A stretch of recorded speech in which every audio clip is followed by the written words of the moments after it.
शहरियां दी दे transporters दी शिकायत हैं काफ़ी सारे दे इन कोई शक कोई नहीं कि जेनुअन शिकायत हैं कि लारी अड्डा जड़ा तोलसे दा है इतना अगर असा बसा को या अड्डिया को शिफ्ट तक किए लेकिन इतना अगर सफाई के काफ़ी सारे प्रॉब्लम हैं इतना जो वाशरूम हैं वो फंक्शनल कोई ना हैं इतना लाइट्स का भी प्रॉब्लम है तो जिमें अस पहले भी आख्या से कि ये सारे मसाइल अस दूर करूँ तो एक प्रॉपर अच्छे अड्डे की तरह फंक्शनल करवेसूँ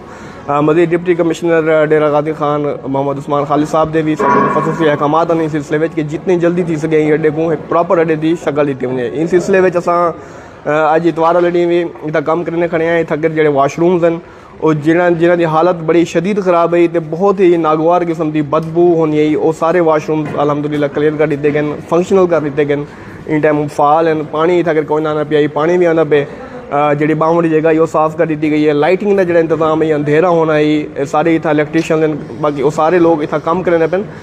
सफाई भी चलती पे लाइटिंग का इंतजाम ही अस ठीक करने पे इंशाल्लाह ताला अज रात को इतना के लाइट्स प्रॉपर चलनी पे वाशरूम चलती हैं बाकी सिर्फ इतना एक मसला जो इमीजिएट है वो इतना अगर जो पैसेंजर हैं सवारियां के बाहर की जगह है वो भी इंशाल्लाह अस एक ड्यूटी में जो ना एक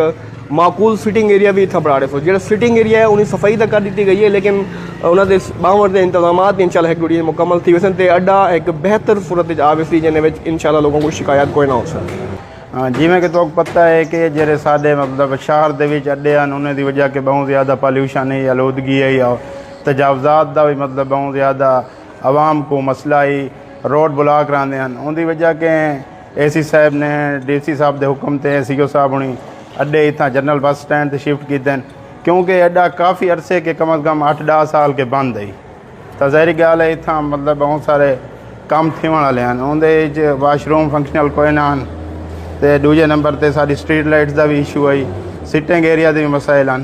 इंशाल्लाह अज आदत के होने के बावजूद सारा अमला काम करें पे और बहुत जल्द इंशाल्लाह तो बेहतरी नज़र